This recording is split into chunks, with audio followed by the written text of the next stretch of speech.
Hello and welcome to the Slip Safety Show. My guest today is Ben Powers of Grip Potential. Ben is someone I've known for a number of years. He's an undoubted expert in the field. He has acted in a number of legal cases around slips, trips and falls. He's spoken at international conferences. He's a member of the UK Slip Resistance Group. Am I doing a good job to big you up? So far so good. Yeah, so really pleased to have Ben on the show, and going to have a good chat for maybe 10-20 minutes. We'll see how much talking we can do, and let's crack on with it, Ben, shall we? Absolutely. Do you want to give me a bit of background to yourself and what your business does? Certainly, yeah. So myself, I came out of university with a physics degree, took a summer job at a local laboratory, doing all sorts of floor testing, mostly slip resistance. I got to do the fun ramp test, stuff, walking up and down the ramp. After 18 months of that, got fed up with the bureaucracy of a big company and set up by myself doing essentially pendulum testing and related services. Great, and how long ago was that? How many years have you been operating? 9.5 now. 9.5 years. Yeah, coming up to Almost 10 years. A decade. Yeah. How time flies. Indeed, when you're having fun. Exactly. Well, it is fun. And so during that time, I mean, how many, just to try and set the scene for people, how many tests would you say you've done? You know, you've probably done more pendulum tests than a lot of people. Yeah, I mean, it must be 7,000-8,000, maybe. Quite a lot. A lot, yeah. I mean, it's a daily thing. I'm doing these tests. That's all I do. Yeah. And I'm doing it on a daily basis. Testing and writing reports and Testing and writing reports. trying to explain the vagaries of slip resistance to people that don't understand it. Yeah, yeah. Very good. And how many, I mentioned about your expert witness work, I mean, how many kind of examples of that have you done, would you say? That's maybe a third of what I do. Yeah, which is quite a lot. Yeah, but it's obviously it's fewer tests. If you're doing an expert test, you generally just do one test. Yeah. Whereas if you're doing a risk assessment, you might assess several areas. What other differences are there between doing an expert test then and a sort of standard? Well, I try to make sure there's very little difference. Yeah. Certainly in terms of the testing, everything that you do for a risk assessment, you want to be able to stand up if it then goes to the expert, the compensation claim. So in terms of the testing, it's identical. Yeah. In terms of the reporting, you obviously go into the minutiae of everything that any lawyer or opposing expert can think of. Right. So they're very much more in depth. Yeah. They would be completely useless as a risk assessment tool, but someone needs to know, is this law safe or not? What sorts of minutiae do they sort of hang their hats on them? Versus, because sort of I live in the very practical world most of the time, as do you, around here's what your risk is and here's what you can do to mitigate that risk. Whereas this is as you say, it's a lot about not catching people out, but looking at those details and making sure everything's correct. It is. It's absolutely the details. So, for instance, if you had a value that was slightly different to the other values, there are a number of explanations for that, but that might become a big thing that suggests that perhaps you've not done something properly or there's something else going on. And it would often be extrapolated, perhaps quite tenuously. Right, yeah. Whereas nobody would go to that effort for a risk assessment. Yeah, yeah, because you're doing your direction A, your 90 degrees, your 45 degrees, and there can be directional slip resistance. There can be other factors that would come into play. Yeah. The gradient, whether that surface was the same at the time of testing as it was at the time of the accident, which is always a big one. Surfaces change over time. Generally, for an accident investigation, you'll be 3, 4, 5 years after the event. So the difference in one value here or there is actually quite minute compared to the difference that you might expect with the change over time. And I mean, how many cases how many times have you actually had to sort of stand up in court and yes, Your Honour, and just the once. Just the once. It's interesting, isn't it, that they don't. There are so many of these claims based on what you've said. You've done thousands of tests to do with claims, but yet they don't often get that far. Yeah, it's part of my job is to make sure that it doesn't go that far. I've not done my job very well if we're in the courtroom arguing about it. The idea is there is a dispute, I come in and do the test, I provide an expert opinion, and if I've done that properly, you would expect that that would solve the dispute, and it would then be settled out of court, and you'd hear no more about it. So that's why it's very rare that they would go all the way. Yeah. Even for people who are just doing the expert witness things, they're not in court all the time. Right. So you talked about, is the floor safe or not? So this is a good can of worms for slip resistance geeks like us. So what makes a safe floor and what makes an unsafe floor? That's a really good leading question for you. Well, in terms of the lawyers, it tends to be incredibly black and white. If it's 36 PTV or above in the conditions of the accident, then the floor is essentially safe. It's a low risk of slip, and it tends to be, if it's that magic number, then there's no claim to be made. And do you think that's right or wrong?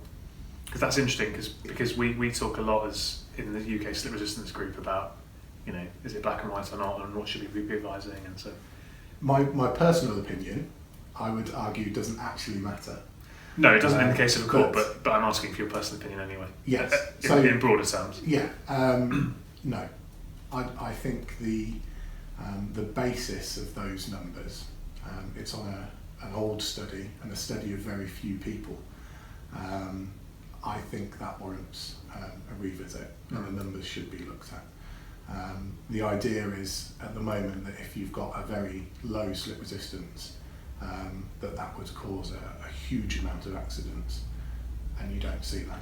No, I don't see that. I mean, I've tested perhaps not as many floors as you, but a significant number of floors, as you know, and you can speak to a customer who's got a floor which is a PTV 24 in one environment and one sector, and they might have no accidents at all, and they think, well, hold on, this doesn't make sense. I haven't got a 1 in 200 risk or a 1 in 20 risk or whatever, because I don't have any accidents. And then you go somewhere else and they've got a PTV of 28, which is better and by multiple factors better, but yet they're having loads of accidents. Yeah.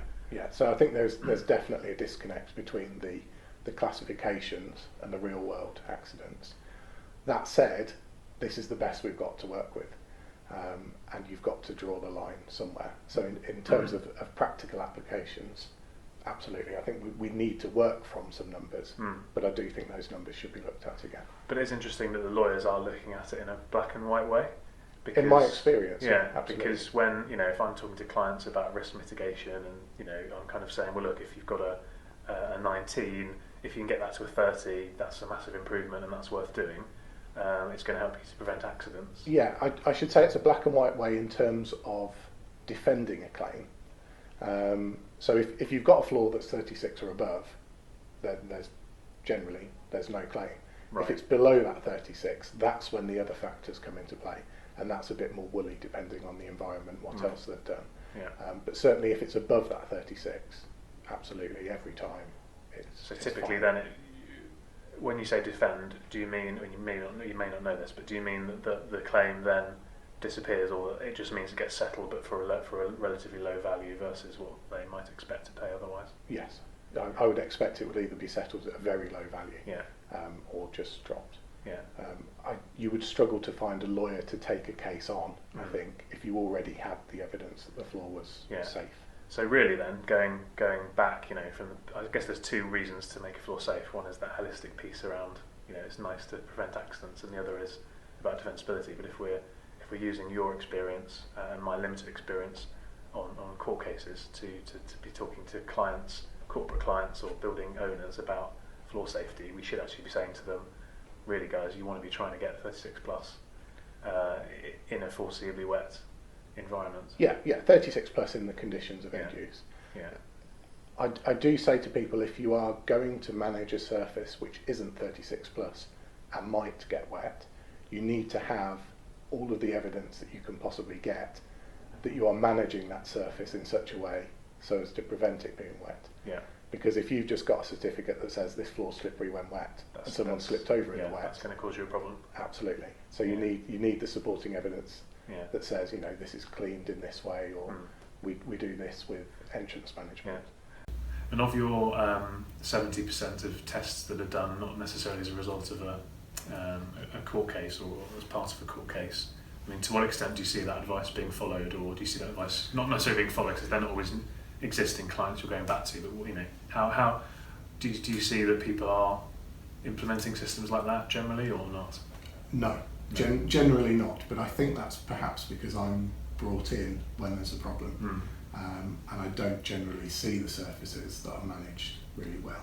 Yeah, because there's no accidents, and therefore they don't feel necessarily that they need to have a test. Exactly.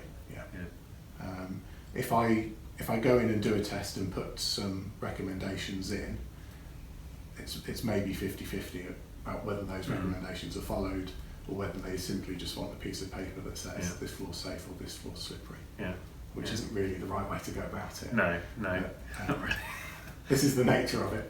Yeah, the nature of the beast. Do you think it's changing? Do you think people are more keen to be proactive, or not necessarily proactive, but sort of actively reactive, if you say something? Yes, I think slowly there's a better understanding. I think it's driven by the claims, and from that through the insurers, to really get people to up their game. What about, because we talked about that sort of question mark around PCV 36, I mean, do you think it would be helpful if it was more black and white generally, that was safe, or that this is a foreseeably wet environment and therefore you do need 36 here, whereas this is not a foreseeably wet environment and therefore you don't necessarily need 36, but you need X, Y and Z? I mean, my understanding is it really is quite black and white already. Perhaps it's the interpretation of the guidelines that are there that is the problem. So the workplace health, safety and welfare regs say the floor must not be slippery, and that's in black and white. There's no reasonably practicable, the floor must not be slippery. Which to me says the floor must be 36 plus in the conditions of end use, and it's as simple as that. It doesn't matter whether it's foreseeably wet or not foreseeably wet. This surface needs to be safe in those conditions, and if an accident happens in the wet, then the company would be liable if the floor wasn't safe in the wet. It seems pretty straightforward.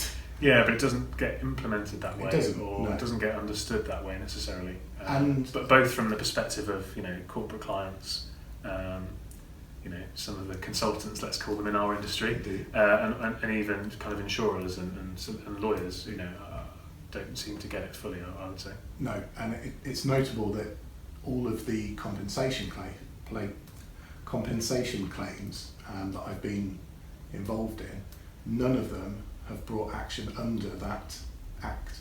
It's always been owner-occupier liability, which is a bit more woolly. You have to make reasonable provision.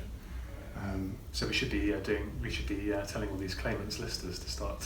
Well, you would expect them to know the law better. Well, you think so? Yeah. Perhaps you can't. Be interesting. I mean, I'm planning to get a couple of lawyers onto the show.